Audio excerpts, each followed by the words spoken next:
My son was walking down the street when he suddenly saw me hungry, dressed in old clothes and covered in bruises, begging for money on the corner. "Dad, what are you doing? You get $10,000 a month in pension," he exclaimed, shocked. I whispered, "My son-in-law takes everything. He's stronger than me." He put me in his car and drove me home. When my son saw my son-in-law, he took off his jacket and did something that silenced him forever. Before we continue, please subscribe to the channel and write in the comments what time it is where you are now. The paper cup trembled in my hands. $347. I'd counted it twice, though the math wasn't complicated. This was food for the next 3 days, assuming Derek left me the $20 he'd promised this morning, assuming he kept his word about anything. Downtown Portland hummed around me, the midday rush bleeding into late afternoon. I'd positioned myself at the corner of Morrison and 5th, back partially turned to the street, collar pulled high despite the August heat. An architect's instinct, choosing the right angle. I designed 4 buildings within 2 blocks of here. Now I designed ways to disappear. "Here you go," a woman's voice, coins clinking. "Thanks," I managed, barely audible, kept my head down. Eye contact invited questions. My hands wouldn't stop shaking, even when I commanded them to. The bruise on my left cheekbone throbbed with each heartbeat, a reminder of what happens when you ask questions. 2 days old, purple-black, spreading toward my temple. Derek had good aim. 8 months ago, I'd stood in the doorway of my Laurelhurst home, arms wide, welcoming my daughter, Patricia, and her husband, Derek, inside. "Stay as long as you need," I'd said. Their apartment had flooded. Patricia's voice had cracked on the phone when she called. "Dad, we have nowhere to go." I'd cleared out my workshop for them, bought new furniture, $4,500 at IKEA. Assembled it myself over 2 weekends. My daughter had hugged me, eyes wet. "You're so generous, Dad. We'll never forget this." The memory tasted like copper now. More coins. I flinched before catching myself. The cup was getting heavier. $4 maybe. I needed to move soon before the afternoon foot traffic died, before the silhouette appeared a block down. Something about the walk, the width of the shoulders. My stomach dropped before my brain caught up. I turned my face sharply away, hunched deeper into my jacket. Not him. Couldn't be him. Robert lived in Seattle, worked in software, sent occasional texts asking how I was. And I'd replied, "Fine. Everything's fine." Because what else could I say? The footsteps kept coming, steady, purposeful. I pulled the collar higher, felt the worn fabric scrape against my jaw. 4 months back, Derek had asked to borrow my ATM card. "Just for groceries, Harold." I forgot mine at home. His smile had been easy, reasonable. I'd hesitated, felt Patricia's expectant look, handed it over. He never returned it. When I asked carefully apologetically, Derek had set down his beer and looked at me with something cold behind his eyes. "Don't you trust your own family?" Patricia had checked her phone. The footsteps were closer now, 30 feet maybe. I could walk away, blend into the crowd near the Pioneer Courthouse, but my legs had forgotten how to move without permission. 4 months of Derek's rules, Derek's schedules, Derek's casual violence had rewired something fundamental. This morning, Derek had rifled through my wallet, found the pension deposit notification. $10,000 direct deposit. Same amount every month since April. Should have been enough to live on comfortably, maybe even travel like I'd planned. "You're lucky we let you stay here, old man." He'd taken the notification, pocketed it, left me a $20 bill on the kitchen counter like a tip. Patricia had looked away when I protested, her jaw tight, phone clutched in both hands. "Complain and we'll have you declared incompetent." Derek had added, almost bored. "You'll end up in a state facility. You know that, right?" I'd known it. The fear was a physical weight pressing down on my chest, making it hard to breathe. The footsteps stopped. I stared at the pavement, at the cracks in the concrete I'd noticed on my first day here. Someone had scratched initials into one of them, JM plus RT Young Love, preserved in vandalism. I'd spent 35 years designing buildings, creating spaces where people could live and work and thrive.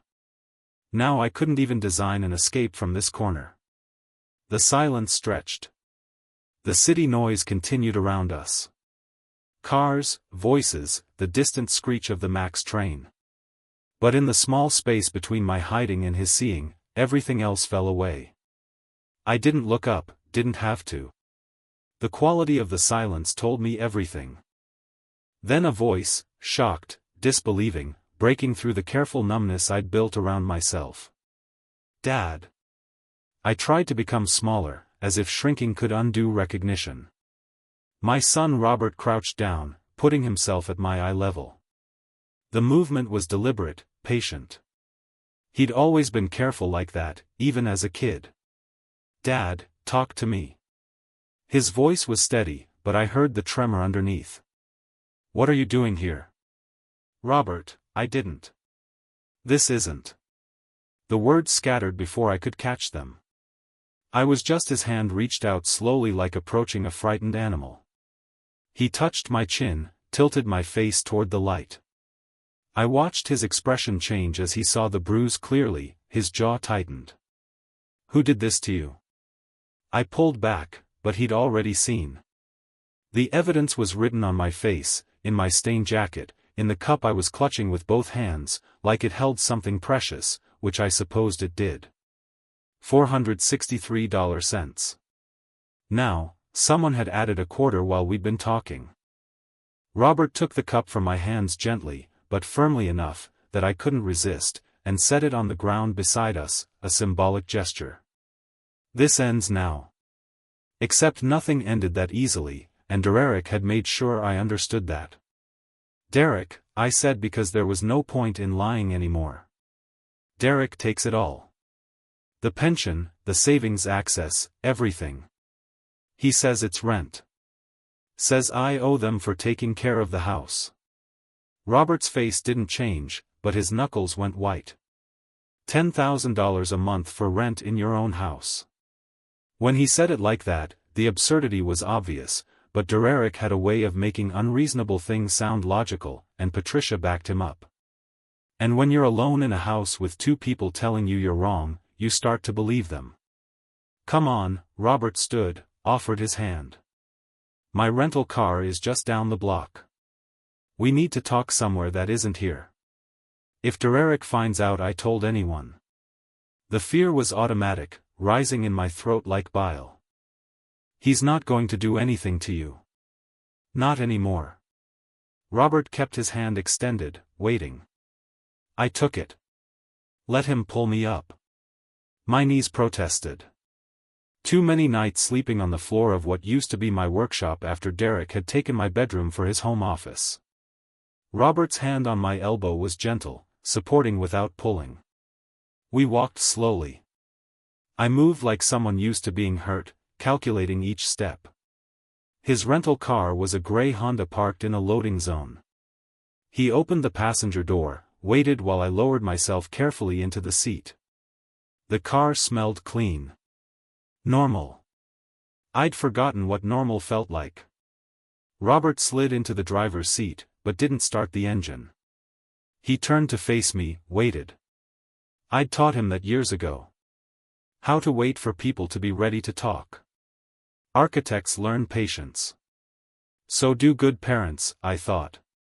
9 months ago, the last time Robert had called, I'd been healthy. Whole. I'd shown him my latest architectural sketches over video chat, a community center design I was consulting on, pro bono work I'd picked up because retirement was boring. We'd talked about the pension starting in April, about maybe selling the house and traveling Europe, maybe. Patricia had been going through something with her marriage, I'd mentioned, and Robert had offered to help financially. I've got more than enough, I told him proud. Saved my whole life for retirement. That pride seemed gratuitous now. The bruises, Robert said quietly. Tell me everything.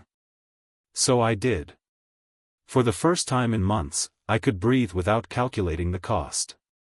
The words came like a dam breaking. Not because I wanted to, but because I physically couldn't hold them back anymore. The power of attorney signed 3 months ago. Derek had been calm, reasonable. Patricia had sat beside him at my kitchen table, her hand on my arm. Dad, we're family. We'd never take advantage. A lawyer Derek had hired, paid with my money, though I didn't know it then, had slid the papers across. My hand had shaken as I signed. He said if I didn't sign, he'd have me declared incompetent. I explained, watching Robert's face. Patricia backed him up, said I was getting forgetful, that I needed supervision. That's elder abuse. Robert's voice was flat, factual. Financial exploitation in Oregon. That's a felony. The word felony hung between us. I'd never thought of it that way. Derek made it sound like family business, private matters, things you don't discuss with outsiders. Robert started the engine, pulled into traffic, drove with focused attention, occasionally glancing at me. At a red light, he reached over and squeezed my shoulder. The first compassionate touch I'd felt in months. I had to look away. Patricia, I said, because I needed him to understand. She's just trying to keep the peace. Derek controls her, too. She's an adult making choices, Dad. Robert's tone was firm, but not harsh. She's choosing him over you. That needs to be clear. The light changed. We drove through streets I'd known for 40 years. Past buildings I'd designed or consulted on. Past my old office building where the firm still operated without me. I'd retired at 62, thinking I'd earned rest. What about the bruises? Robert asked. 2 days ago, I'd asked Derek for $50. Just $50 to buy groceries myself to feel like a human being instead of a prisoner. He'd laughed at first. $50 for what? We buy the groceries here. I need some of my own money, I'd said. Some of my own money. Derek's face had changed. He'd stood up fast, chair scraping. Patricia had left the room.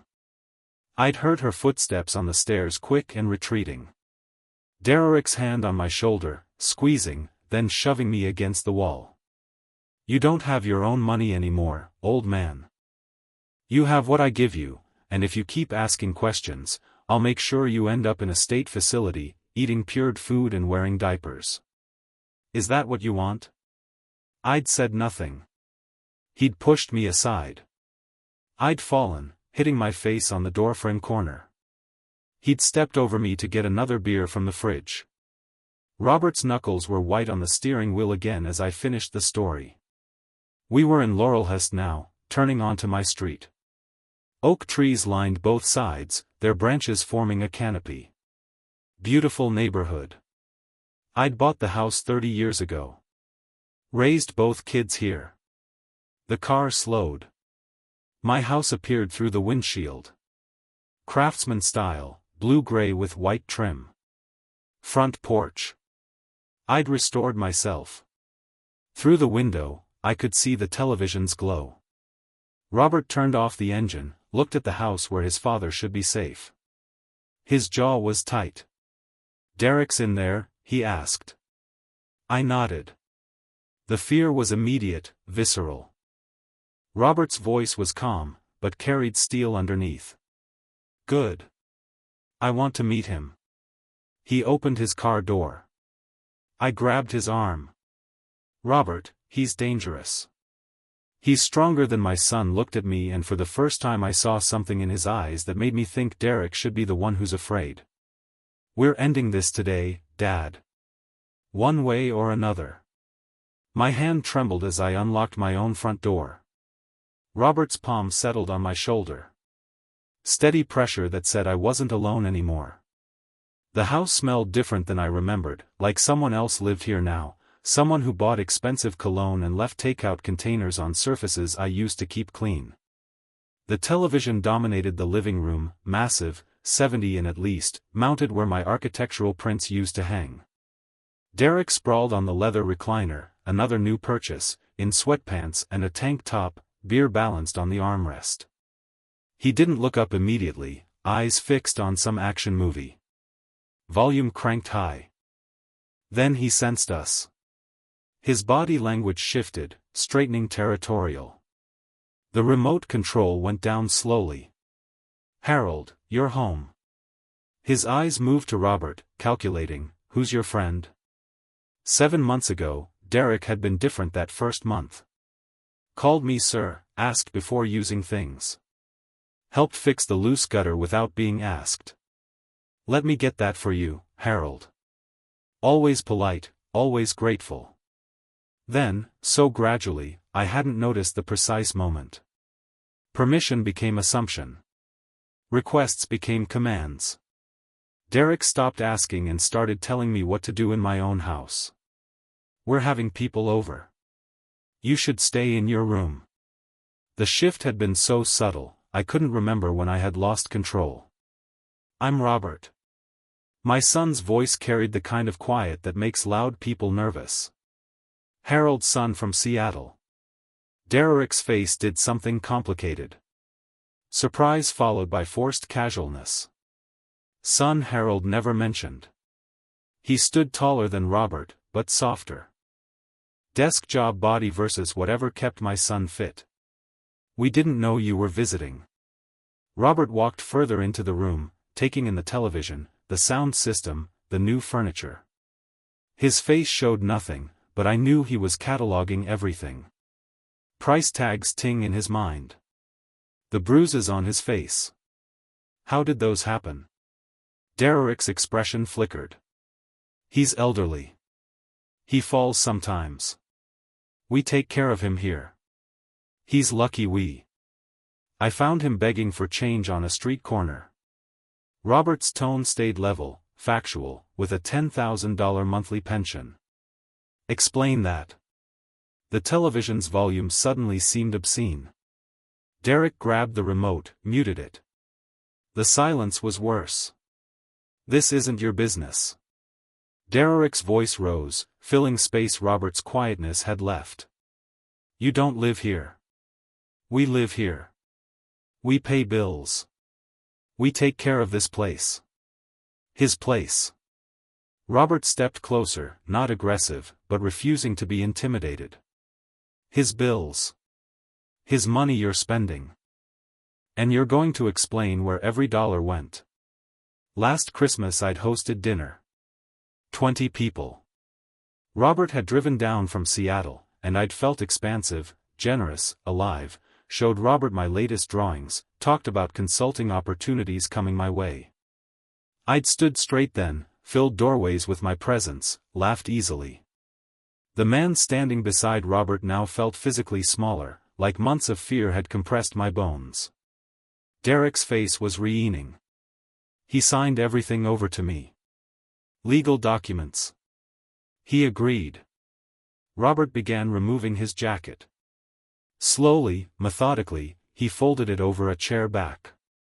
Each movement deliberate, revealing shoulders and arms that spoke of regular gym time. Maybe boxing from the way he moved. The tank top Derek wore suddenly looked inadequate. "Documents signed under duress aren't legal. Did you know that?"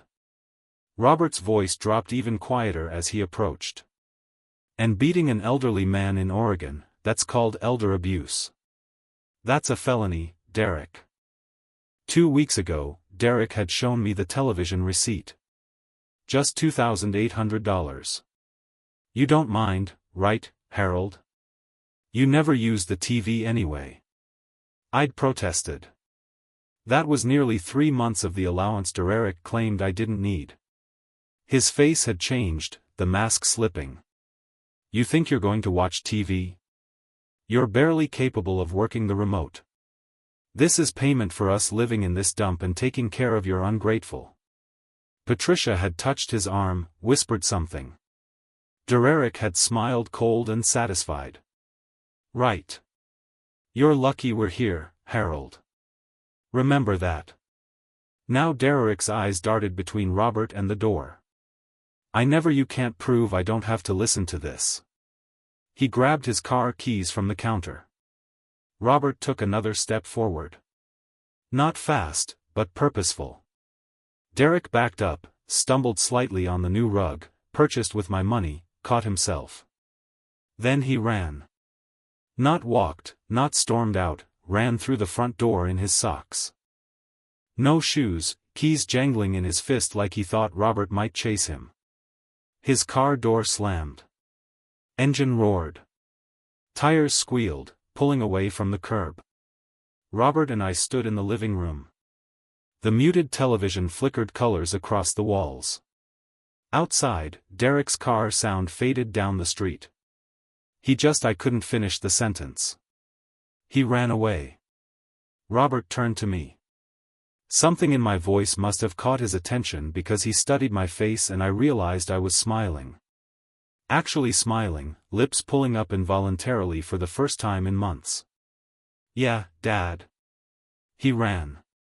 For 8 months, I'd watched Derek own my space, command my movements, control my money, my food, my existence. Watching him flee from it took 5 seconds. The man who'd shoved me into doorframes and laughed while doing it had literally run away when someone his own size stood up to him. The smile faded as reality returned. Derek would regroup. Patricia would come home. They'd coordinate, plan, maybe come back with lies or police or something worse. Robert's expression confirmed my thoughts. He'll come back or Patricia will. We need to be gone before then. The question rose in my throat. Where will we go? Robert was already pulling out his phone. Hotel tonight. Then tomorrow we start making this right. He looked up, met my eyes. Legally, permanently. Patricia arrived at 6. I heard her car in the driveway. That distinctive rattle from the exhaust system she kept meaning to fix. My daughter, who used to call me every Sunday morning to talk about her week. Now I listened to her footsteps approach the door with dread. She froze in the entryway, looked at me, then at Robert, then back at me. Her work bag slid off her shoulder. Why are you here? Direct question, but her eyes were on me, not Robert. Dad, what have you been telling people? The truth hung in the air for a moment. Then I said it quietly but clearly. The truth? The truth? You mean your version? Her voice had that edge I'd learned to recognize, the one that preceded Derek's anger. You know how you get confused. He was begging for money on a street corner, Patricia.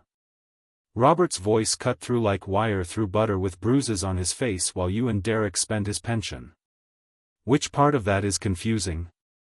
She blinked, adjusted her purse strap, buying time. I watched her face cycle through reactions, landing on righteous defensiveness. We take care of him. Do you know what it's like living here, managing everything? He should be paying us. His house, his money, and you saw the bruises. Robert stepped slightly between us.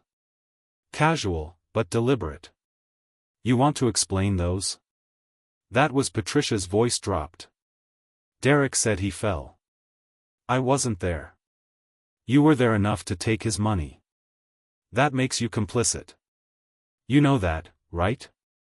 3 months ago, Derek had brought a lawyer. We'd sat at my kitchen table. Derek across from me, Patricia standing behind my chair with her hand on my shoulder. The hand had felt supportive then, felt like family solidarity. Now remembering it, I understood it was pressure. Keep me in place while Derek and his lawyer friend talked. You need to sign this for when you get older and need help, Derek had said. The papers were dense, full of language about incapacitation and fiduciary duty. The lawyer kept saying, standard elder care planning like a mantra. When I hesitated, Derek leaned forward. Unless you don't trust your own daughter. Patricia had squeezed my shoulder. The notary was young. Woman, maybe 30. Didn't make eye contact. Derek paid her in cash. I remembered that detail suddenly. $200 in 20s. Counted out on my table. She'd stamped the documents and left quickly. Afterward, Derek had collected all the papers, smiled. This is better for everyone, Harold. You'll see. We're leaving, Robert said now, pulling me back to the present. Dad's staying with me tonight. We'll need his identification, bank statements, anything important. You can't just take him, Patricia's voice climbed. This is his home. We're his family. Then why was he begging on the street? The question hung unanswered. I moved toward my bedroom, Robert staying between Patricia and me. In my closet, behind old sweaters, I'd hidden a manila folder, bank statements from before Derek took over. Some part of me had known I might need evidence someday. My hands shook as I pulled it out. Patricia appeared in the doorway. Dad, please don't do this. Her eyes were wet. We're trying to help you. You're making a mistake. But I'd already made my mistake 8 months ago when I welcomed them in. The only question was whether I'd correct it now. 20 minutes later, Robert's rental car pulled away from my house. Patricia stood on the porch, phone to her ear, calling Derek probably. I watched her figure shrink in the side mirror until we turned the corner. The Marriott downtown cost $189 per night. Robert paid without hesitation, declined the desk clerk's offer of 2 rooms. Connecting is fine. He's my father. Like he thought I might disappear if we weren't in the same space. The room had a deadbolt. I locked it myself, tested it twice. Derek didn't have a key to this door. Robert set his laptop on the small desk. Turned on the lamp. I need to document everything. Starting with the bruises. Is that okay? I nodded. Removing my shirt felt vulnerable. Exposing yellowing bruises on my ribs. Purple ones on my shoulders. 2.5 months ago, the first pension check had arrived. Direct deposit $10,000. Culmination of 35 years of saving and planning. I'd been excited, thinking about workshop equipment, maybe a trip to Seattle. Derek had been waiting when I checked my balance. I'll handle transferring it to the household account. Just easier this way. I'd like to keep some for myself. Derek's hand had closed on my wrist. Firm. Not violent yet, but promising violence. We had an agreement. You signed papers for emergencies. Not every day you're here is an emergency. You're not paying for food, utilities, space, our time. His grip tightened. That's worth $10,000 easy. Patricia had walked in. I'd looked at her silently, begging for intervention. She looked at the floor. Derek's right, Dad. Fair is fair. Derek took my wallet, removed the ATM card, left me $20 on the counter like a tip. Robert's camera clicked, documenting angles, ages of bruises, evidence. The word made it real. Made it something that had actually happened rather than something I'd endured in shameful silence. The power of attorney, Robert said, sitting down with his laptop. Walk me through exactly what happened when you signed it. So I told him the kitchen table scene, Derek's reasonable voice, Patricia's hand on my shoulder, the lawyer's rapid professional patter incapacity planning, the notary who took cash and left quickly. How the language had confused me made me feel stupid for not understanding. Derek's voice changing after the papers were signed. Good. Now we can make sure everything's taken care of properly. Colder, satisfied. Did anyone else witness the signing? The lawyer and the notary. Derek paid her cash. Robert made notes. Cash payment to a notary. That's irregular. He looked up. The threats about nursing homes being declared incompetent. Did he say those with witnesses? Mostly when Patricia wasn't there. But once I asked her if Derek really would, and she said, "Maybe it's for the best, Dad. You can't manage alone anymore." Like she believed it. 6 weeks ago, Robert had called on a Sunday morning. I'd answered, but Derek was in the next room. I could hear him moving around. "Is this a bad time, Dad?" Robert had asked. "No, just busy." I'd tried to sound normal, not afraid. "Who is it?" Derek's voice from the kitchen. "Robert's just checking in," I'd called back, then fast into the phone. "Everything's fine here." "Great. How's work?" "Okay, well, I'll call next week." "Sure." "Yes. Bye." I'd hung up quickly before Robert could ask questions, before Derek could decide I'd talked too long. Now Robert was looking at his father's gaunt face in the hotel lamplight, and I realized he was remembering that call, understanding what he'd missed. "I'm taking family leave," he said. 2 weeks, maybe 3. "We're going to fix this properly." The hours blurred. My story came out in pieces. The timeline of control, the escalating violence, Patricia's complicity, the systematic theft. Robert documented everything, typing notes, organizing dates, creating a structure from chaos. Around 2 in the morning, exhaustion won, I lay down on top of the covers, fully dressed, afraid to get too comfortable, afraid this was temporary and Derek would somehow pull me back. I heard Robert still typing, soft clicking of keys, then silence. When I cracked an eye open, he was reading something on his screen. Elder abuse attorney. I caught a glimpse of the headline. Lawrence Chapman specializes in financial exploitation. "You really think we can fix this?" I'd asked before closing my eyes. "We're going to do more than fix it, Dad." Robert's voice had been certain in the darkness. "We're going to make sure they pay for every dollar, every bruise, every threat. That's not revenge. That's justice." Now drifting toward sleep in a room with a lock Derek couldn't open, I let myself believe him. Morning light through the hotel curtains woke me. Robert was already dressed. Coffee from the lobby in hand, looking at his phone. "Chapman's office opens at 9 o'clock. We should leave by 8:30. Lawrence Chapman's law office occupied the 14th floor of a downtown building with views of the Willamette River. My elder abuse attorney, those words felt strange, was 52.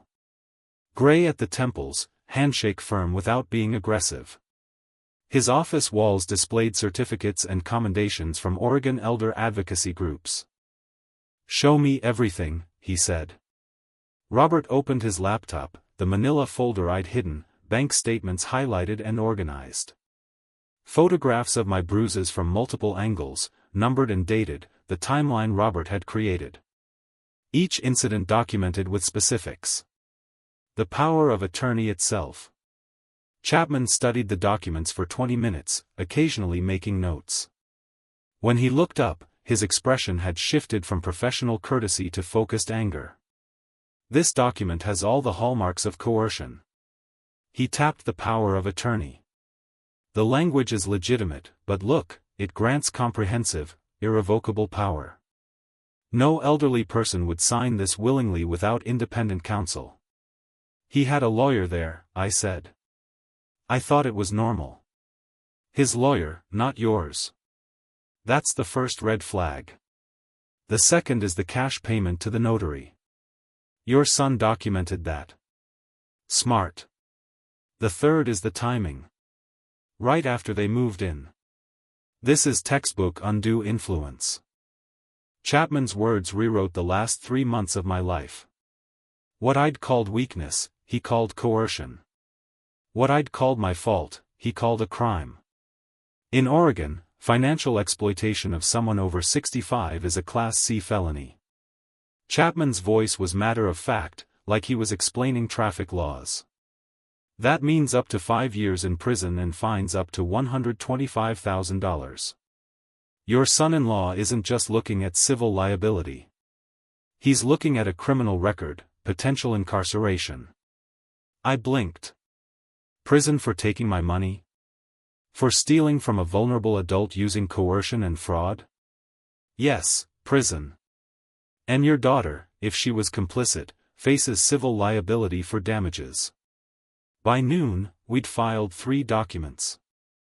I signed the revocation of power of attorney with a steady hand, Robert noticed. I saw his small smile. My signature looked different than it had on Derek's document. Steadier, like I was reclaiming it. Chapman made phone calls while we were still in his office to Portland Police's Elder Abuse Unit requesting Detective Raymond Clark specifically to my bank, putting them on notice about the fraudulent power of attorney to the court clerk expediting an emergency restraining order. I watched my attorney weaponize the legal system on my behalf. Robert paid the retainer $3,500 with his credit card before I could protest. This is an investment in justice, Dad, not charity. That afternoon, Detective Raymond Clark arrived at my house in Laurelhurst. Robert and I weren't there. Chapman had advised we stay away, let law enforcement handle it, but Chapman called with updates. Derek and Patricia were both home when Clark knocked. Derek had returned after his cowardly flight yesterday, probably thinking he'd regained control of his territory. The detective's badge changed that calculation immediately. Mr. Foster, I'm investigating allegations of elder financial abuse. Chapman told me Derek had tried his usual tactics, reasonable voice, claiming misunderstanding, saying I'd signed willingly. Clark was unimpressed. He'd seen the photographs of my bruises. He'd reviewed the bank records showing $28,400 withdrawn in 3 months. Those bruises, he falls. He's old. He's unsteady. Derek's voice had climbed. Chapman said, panic replacing pretense. Patricia had cried. We take care of him. We do everything for him. Clark had been unmoved. Ma'am, your father was found begging for money on a street corner while you and your husband spent thousands of his dollars. That's not caregiving. The detective photographed everything, took the power of attorney document, collected bank statements, interviewed them separately. Patricia's story didn't quite match Derek's. Chapman noted with satisfaction. Clark's final words before leaving. You both have the right to remain silent. I suggest you exercise it until you speak with an attorney. Back in the hotel room that evening, I felt something unfamiliar. Not quite peace, but its possibility. My phone rang. Unknown number. Robert nodded when I looked at him. Patricia's voice was shaky. Dad, the police were here. They took everything. Bank statements, documents, pictures of your bruises. A pause, breath-catching. Derek is saying we need $15,000 for a lawyer. Dad, we don't have that. We don't have anything. My hand tightened on the phone. The question came out quieter than her panic. You had my money. All of it. Where did it go, Patricia? Her voice broke. I don't know. Derek handled everything. Dad, what's going to happen to us? Robert was watching me carefully, letting me make this choice. What's going to happen is you'll face the consequences of your choices, just like I had to face the consequences of trusting you. I hung up. The phone rang again immediately. I turned it off. Robert's hand settled on my shoulder. Outside the hotel window, Portland's lights spread out beneath us. For the first time, I didn't feel like I was falling. Robert hired Vincent Price on Thursday morning. My financial consultant, another phrase that felt foreign, was 48, worked from a small office near Pioneer Square, charged $275 an hour, worth every dollar, Robert assured me. Price took my 3 months of bank statements and transformed them into a narrative of systematic theft. He worked fast, highlighters in 4 colors, creating a spreadsheet that turned Derek's theft into bar graphs. Mr. Mitchell. In 30 years of forensic accounting, I've seen financial elder abuse many times. This case is particularly egregious. Price rotated his laptop screen toward us. Each colored column was money that should have been mine. These restaurant charges $50 and $100 in 3 months. That's high-end dining 3 times a week. While you were, according to your testimony, eating canned soup. I'd known Derek was taking the money. Seeing it quantified felt different. $5,000 on restaurants while I'd rationed cans of soup, making each one last 2 days. And this price highlighted another section. $8,500 down payment on a vehicle. Your son-in-law put your daughter in a $34,000 car using your money. The spreadsheet showed everything. $2,800 for the television, $12,000 in direct payments to creditors I'd never heard of, $5,100 on entertainment. Price's report concluded with a single damning sentence. This isn't financial management. This is looting. Friday morning, the bank freeze took full effect. Chapman had expedited it, but institutional processes have their own timeline. Derek discovered this at 8:47 a.m. when his ATM card was declined. Chapman's investigator, hired to track Derek's movements, reported back. Derek had tried 3 ATMs, then driven to the bank branch. The teller had checked her computer. Her expression changed. She'd called the manager. Sir, the power of attorney was revoked. We received court documentation. Additionally, there's a police investigation into financial exploitation.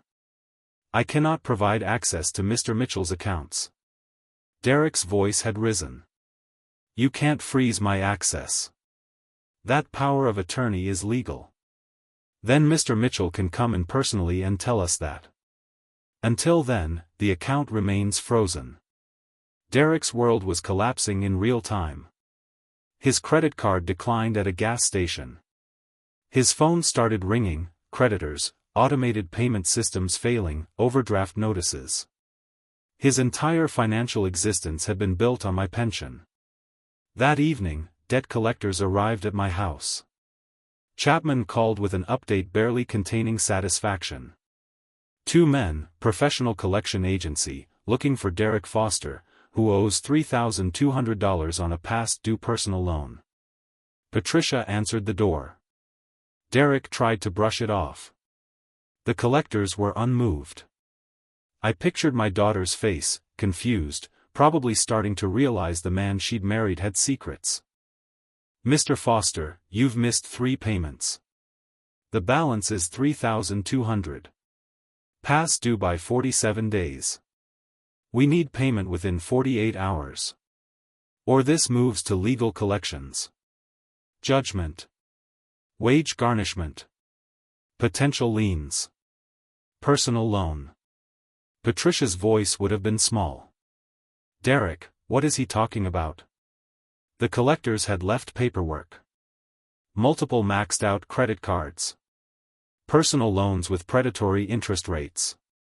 Gambling debts. Derek had never mentioned. Total $85,000. Patricia had confronted Derek after they left. Chapman's investigator had been thorough. He'd somehow obtained their argument's outline, probably from a neighbor who'd heard shouting. $85,000 in debt. You were using Dad's money to pay your debts. Derek's response had been predictable. We needed that money. How else was I supposed to handle our situation? Our situation? This is your debt. You lied to me. You think you're innocent. You went along with everything. You told him to sign. You spent his money, too. Their alliance was fracturing. Perfect. Chapman's voice on the phone was strategic, clinical. The financial pressure is working exactly as intended. When someone loses access to stolen funds while simultaneously facing their own creditors, they make mistakes. Derek is now trapped. His only option is to negotiate. But we're not negotiating. We're prosecuting. Patricia called me 6 times today. I said I didn't answer. Good. Let them sit in the consequences. When people face real accountability, they either break or they adapt. We'll see which one Patricia is. My phone buzzed. Text from a number I didn't recognize. Patricia had found a way around the block. The collectors came back. Derek owes $85,000 to different people. He's been lying to me for years. I didn't know, Dad. I swear I didn't know everything. He told me you agreed to help us. I believed him. I see now what he did to you. What I let him do. I'm scared. I read it aloud to Robert. His response was immediate. She's scared because she's facing consequences, not because she regrets hurting you. There's a difference. Maybe, but she's my daughter. She's also an adult who chose to look away when you had bruises on your face. Don't forget that. I deleted the text. The phone buzzed again almost immediately. More from Patricia. Each one more desperate than the last. Each carefully avoiding responsibility. Derek lied to me. Not I was wrong. I didn't know everything. Not I knew enough and looked away. I'd raised her better than this.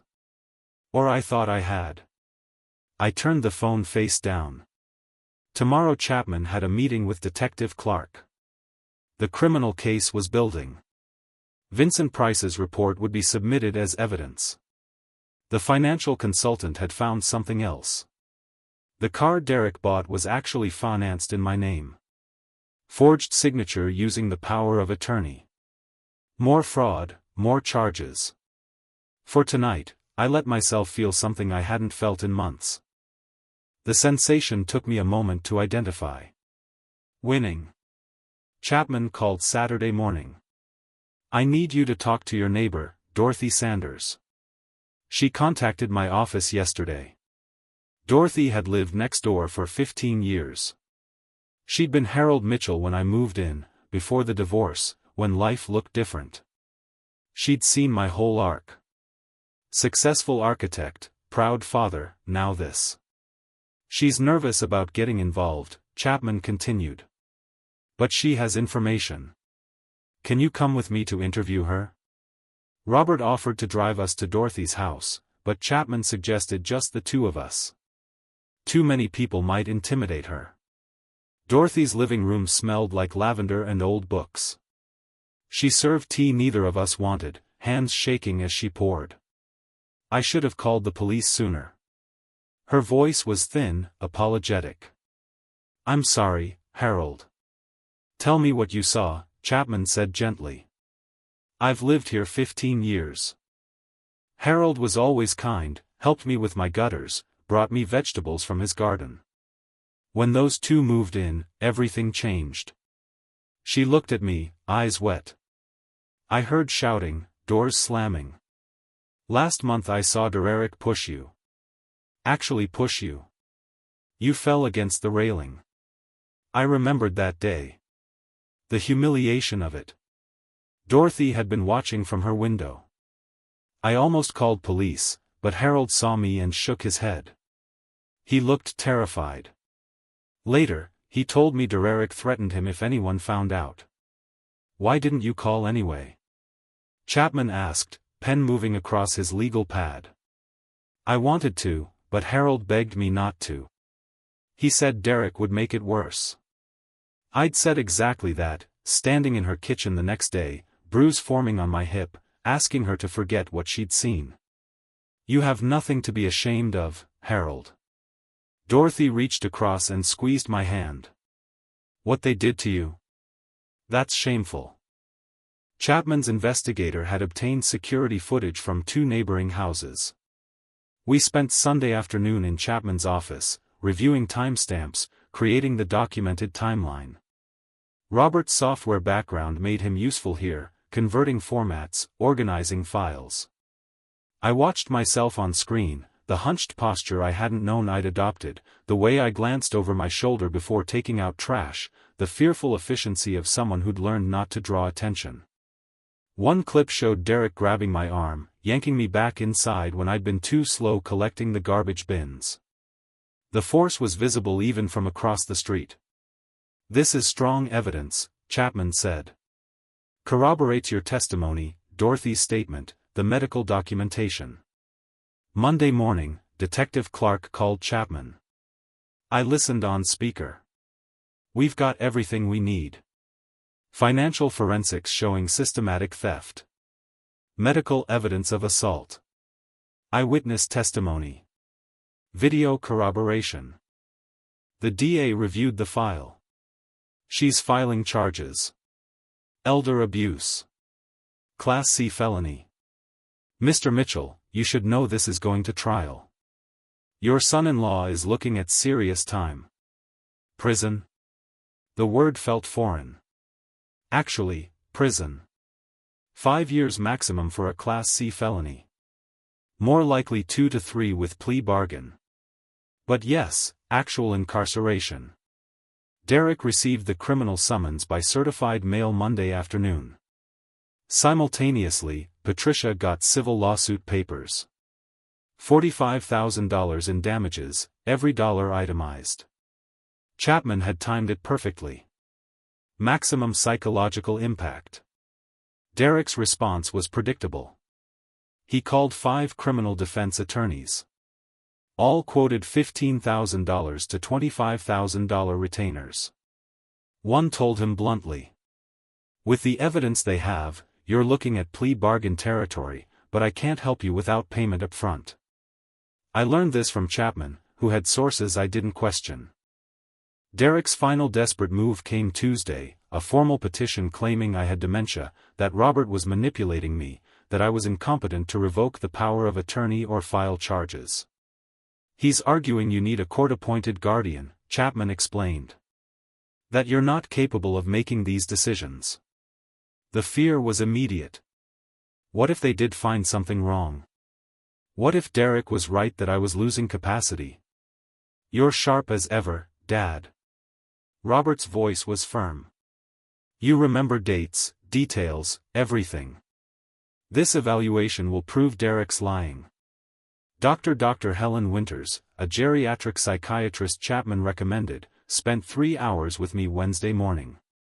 Memory tests, reasoning exercises, questions about my decision-making process.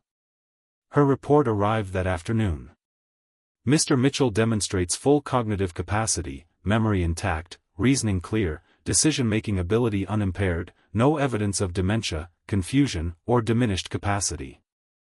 He is fully competent to manage his own affairs and make legal decisions." Chapman called Wednesday evening. Derek's competency challenge was denied. Judge reviewed the psychiatric evaluation. "Detective Clark's interviews with you. The consistency of your testimony." Denied the petition in less than 4 hours. Judge's written order says Derek's claim is transparently self-serving and unsupported by medical evidence. "It's over, Harold. They have no defense left." No defense left. The words settled into me slowly. What happens now? Now they turn on each other. Patricia will realize she needs to save herself. She'll have to choose. Go down with Derek or cooperate with prosecution. Chapman paused. "I'm guessing she chooses self-preservation." I thought about my daughter, the woman who'd watched me bruise and said nothing, who'd spent my money while I rationed soup. If she wants to cooperate, what would that mean? Chapman explained the options. Testimony against Derek. Divorce. Repayment plan. Reduced civil liability. Think about what you want, Harold. You have the power now. After hanging up, I looked at Robert. Patricia's going to call me, isn't she? Robert nodded. Probably. The question is, will you answer? Thursday morning, Patricia texted Robert. Please, I need to talk to Dad. I know I don't deserve it, but I need him to hear me just once. Robert showed me the screen. We sat in the hotel room, breakfast cooling on the desk between us. Your choice, Dad. I'd blocked her number days ago. Couldn't handle the desperate messages, the justifications, the apologies that didn't include accountability. But maybe that was the point. She needed to hear what accountability sounded like. Stumptown Coffee. 2 o'clock, you stay with me. Always. I wrote notes on hotel stationery. Key points, boundaries. Robert added one line at the bottom. Don't let her make this about her feelings. Keep it about her choices and actions. Patricia arrived at 2:03. She looked exhausted, unwashed hair pulled back, yesterday's clothes, makeup smudged from crying. She moved toward me, arms opening. I stepped back, gestured to the chair across from Robert and me. Sit down, Patricia. We need to talk. Not embrace. She sat, hands twisting in her lap, that nervous gesture I'd seen since she was 6. Except she wasn't 6. She was 36 and had watched her husband brutalize her father. I didn't know how bad it was. Her voice was small. Derek told me you agreed that you wanted to help us. You saw the bruises on my face. I kept my voice level. You saw me wearing the same worn-out clothes while you drove a new car. What did you think was happening? I told myself you were clumsy, that you were okay with helping us. She was crying now. I wanted to believe Derek because the alternative was that your husband was beating me and stealing from me and you'd have to choose between him and me. You chose him for months. That's the truth you need to face. I want to help now. I'll testify against Derek. I'll tell Detective Clark everything. Robert's voice was cold. You want to help now? Where were you 3 months ago when he forced Dad to sign that power of attorney? You're not helping Dad. You're trying to reduce your own legal liability. That's not fair. I didn't understand. You understood enough. You just didn't care enough. There's a difference. Robert, I cut him off. Let her speak. Patricia looked at me. Not Robert. I was wrong. I know that now. I can't undo it. But I can stop it from continuing. I can testify. I can divorce him. I can pay you back. Please let me try to make it right. I pulled out my written list. Here's what needs to happen. 1. You give Detective Clark a full statement. Everything Derek did, everything you saw. No minimizing. 2. You file for divorce today, this week, soon. 3. You work out a payment plan with Chapman for your share of what was taken. 4. You accept that I may never fully trust you again, and you earn back whatever relationship we might have through years of different behavior. Not words, behavior. I'll do it. All of it. I promise. Your promises don't mean anything right now. Your actions will. If you follow through on these things, we'll talk again. If you don't, you'll face the full civil lawsuit, and I won't intervene with prosecution on your behalf. Understand? She wiped her face with her sleeve. I understand. Thank you for giving me a chance. I'm not giving you anything. I'm telling you what justice requires. You earn your way back. Now go. We're done for today. She left. Robert and I sat in silence, watching her car pull away through the coffee shop window. Friday afternoon, Patricia gave her testimony.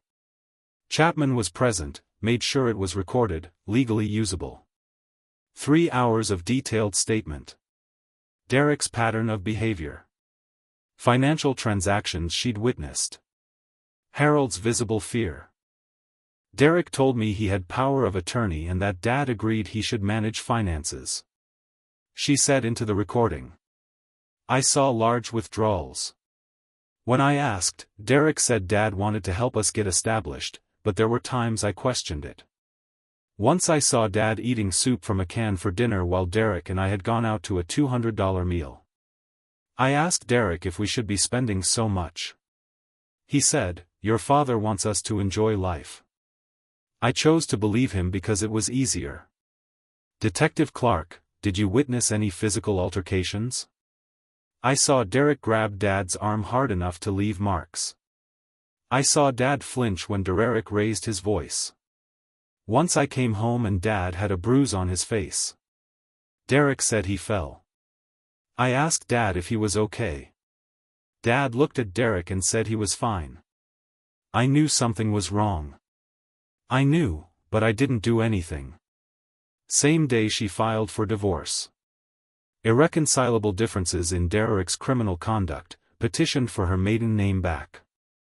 Derek received the papers Friday evening. Chapman's sources reported he'd exploded, screaming, throwing furniture, calling Patricia's phone. She answered, put it on speaker.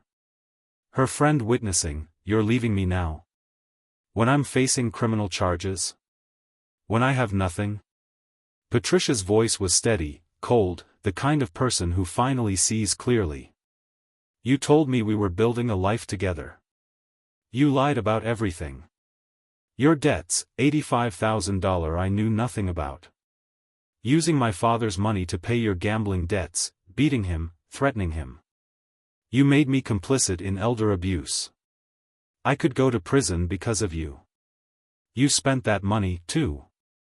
You can't just I spent it believing you when you said my father wanted to help. You manipulated both of us.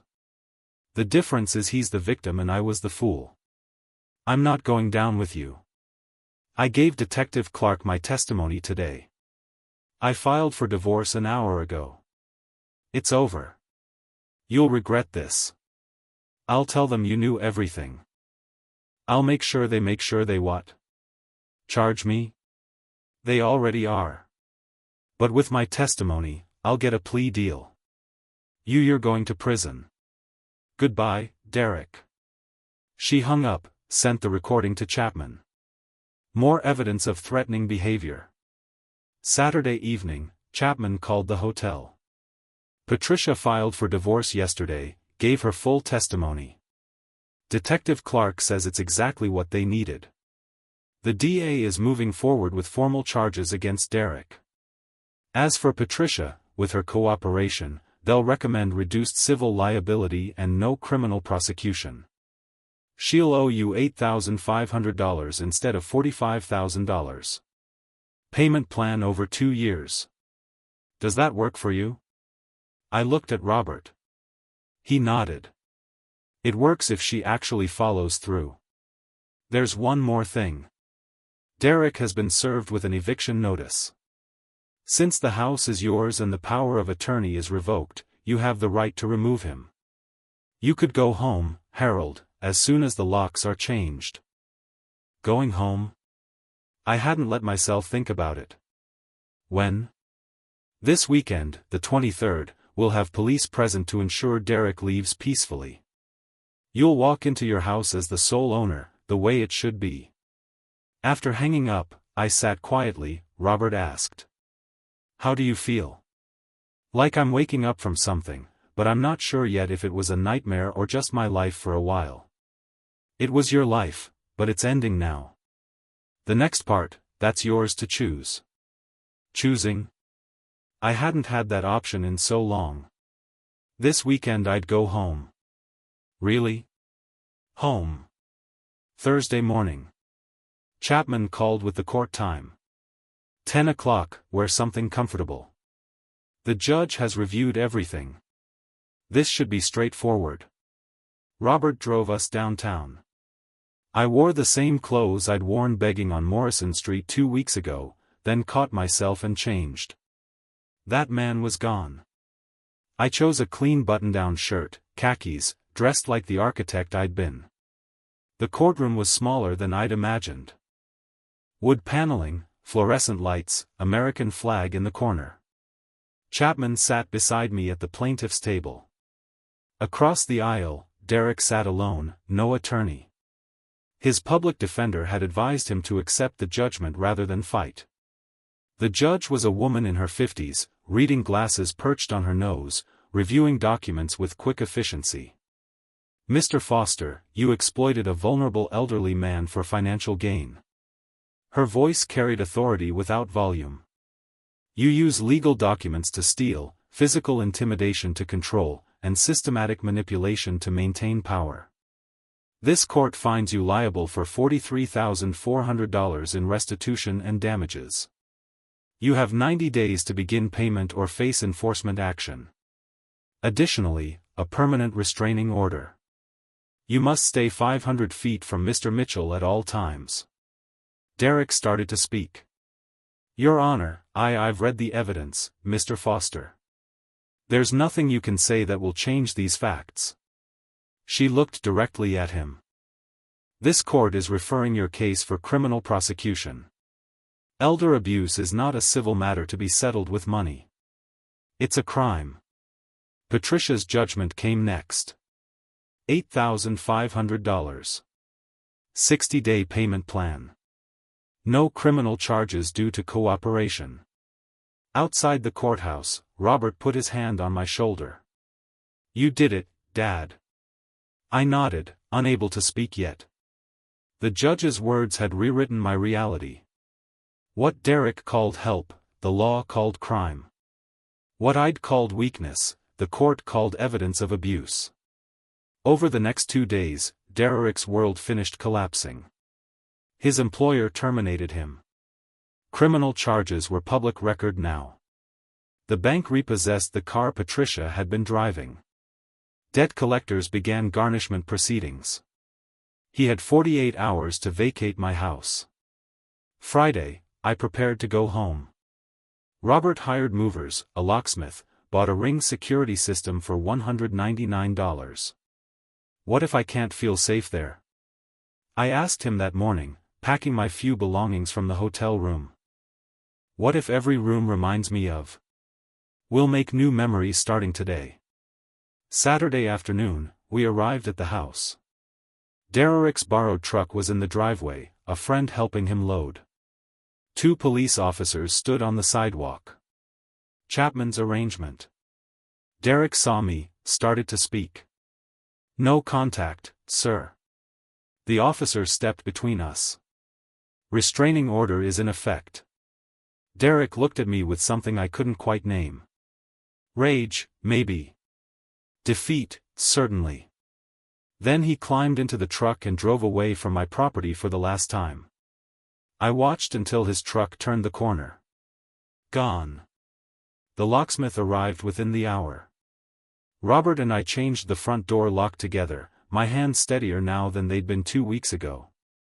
Each turn of the screwdriver was a decision. This is mine. This space, this safety, this life. These are good locks, the locksmith said, testing the deadbolt. No one's getting in without your permission. No one's getting in without my permission. I like the sound of that. We walked through the house room by room. The massive television Derek had bought still dominated the living room. I stood looking at it. I want to donate that, I told Robert. The TV, the recliner, the sound system, everything Derek purchased. I don't want his things in my house. Even though you paid for them, especially because I paid for them. Someone at a domestic violence shelter can get use from them. I just want them gone. Chapman arranged pickup for Monday. The workshop space, the room Derek and Patricia had occupied, was empty now. I unpacked my architectural drafting tools, hung my old sketches on the walls.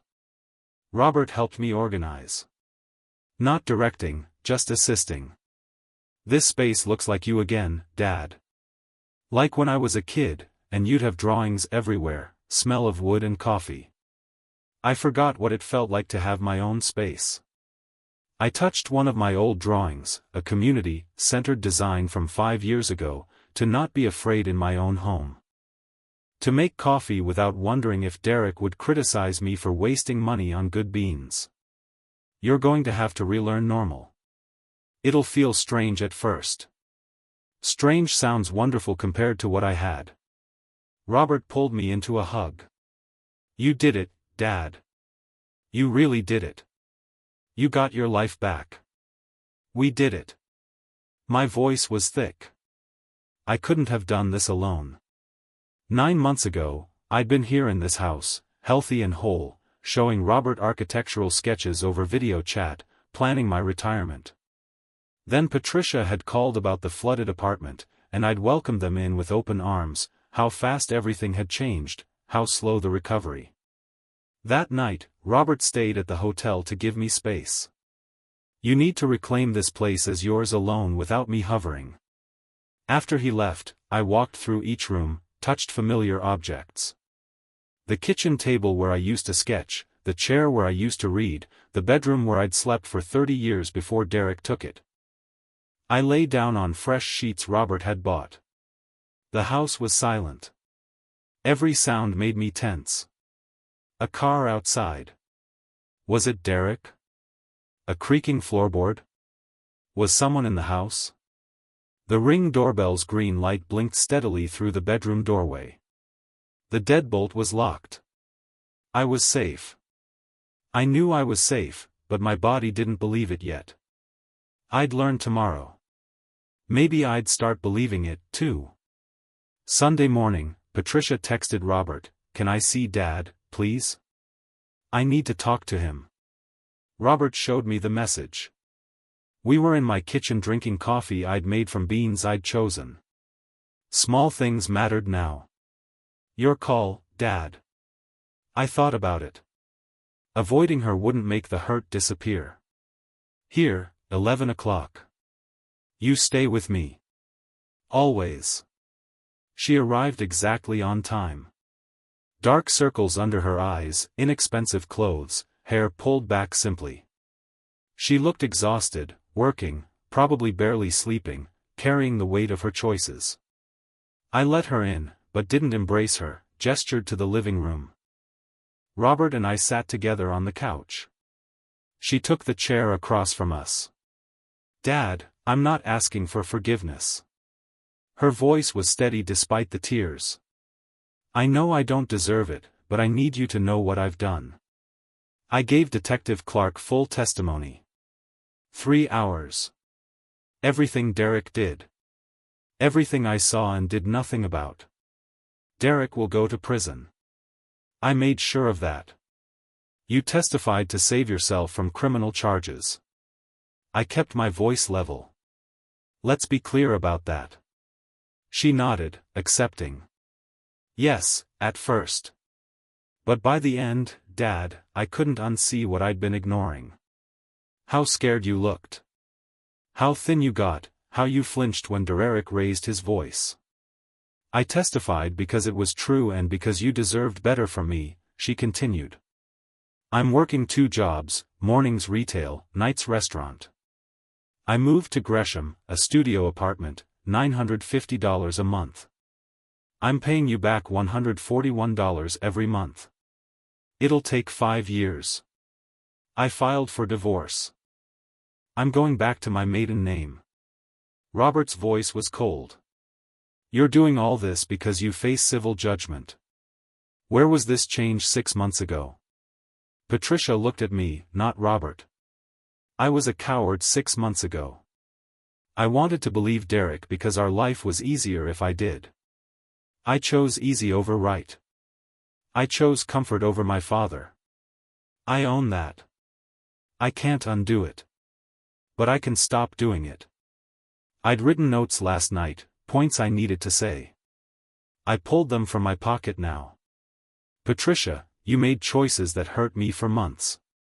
This isn't something we fix with one conversation. If you want any possibility of rebuilding a relationship, and I'm not promising we can, here's what needs to happen. Keep paying what you owe every month on time. Stay in therapy. Address why you enable Derek. Give me space. Don't call. Don't visit unless I invite you. Let me control the pace of any reconciliation. And understand that even if you do everything perfectly, I might never fully trust you again. That's not punishment. It's reality. Can you live with that? She wiped her face. Yes, I'll do all of it. I'll wait as long as it takes. And if you decide you can't forgive me, I'll accept that, too. I'm so sorry, Dad. I know you are. Sorry isn't enough, but it's a start. Now you need to leave. This is exhausting for me. She moved toward me hesitantly. I stood too but didn't close the distance. She nodded understanding and left. After her car pulled away, Robert asks, "How do you feel?" Sad, relieved, angry, still tired, mostly. I sat back down heavily. She's my daughter. I want to forgive her. But wanting to and being able to are different things. Maybe someday, maybe never. And I'm okay with either outcome. That's healthy, Dad. You don't owe her forgiveness just because she's family. I keep thinking if she'd spoken up even once, one time, anything. But she never did. And she has to live with knowing she didn't. That's her burden now, not yours. Robert returned to Seattle Monday morning. We hugged in my driveway. Call me every day, he said. I will. Thank you, Robert, for everything. You would have done it for me.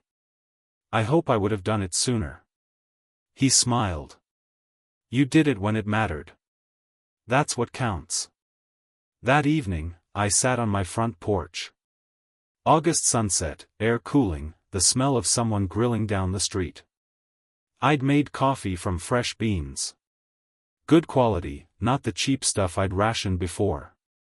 Every sip tasted like freedom. Dorothy waved from her garden next door. I waved back.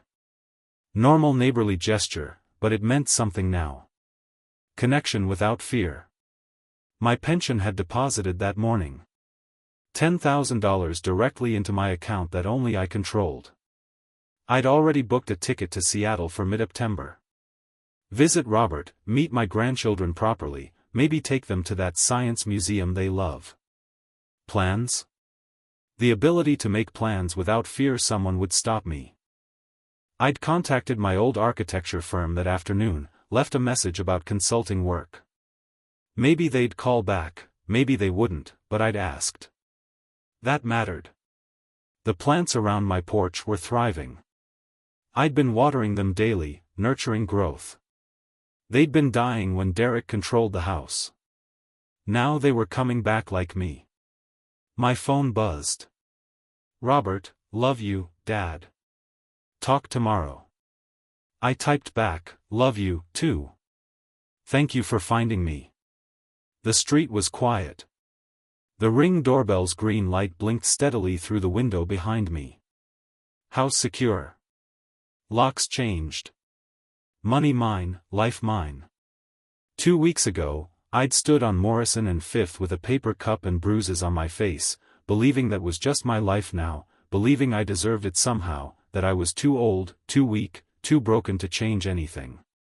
Then Robert had walked down that street. I'd almost given up. That day, holding that cup, I decided this was it.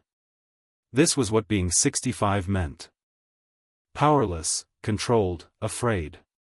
But seeing Robert reminded me who I was, who I still am. I designed buildings that still stand downtown. I raised 2 children, one of whom drove from Seattle, and mobilized lawyers and police and the entire legal system to save me. I survived 35 years in a demanding profession. I saved enough to retire comfortably. I wasn't weak. I was in a situation that required strength I didn't know I had. And I found it. The coffee was cooling in my hands. I sipped it anyway. Not perfect, but mine. Everything was mine again. The house, the money, the decisions, the future. Life didn't end when I stood on that street corner. It just changed direction. And now it was beginning again. Different, smaller, maybe, quieter, but mine. Completely mine. And that was enough. That was everything. If you like this story, please like this video, subscribe to the channel, and share your impressions of this story in the comments. To listen to the next story, click on the box on the left. Thank you for watching.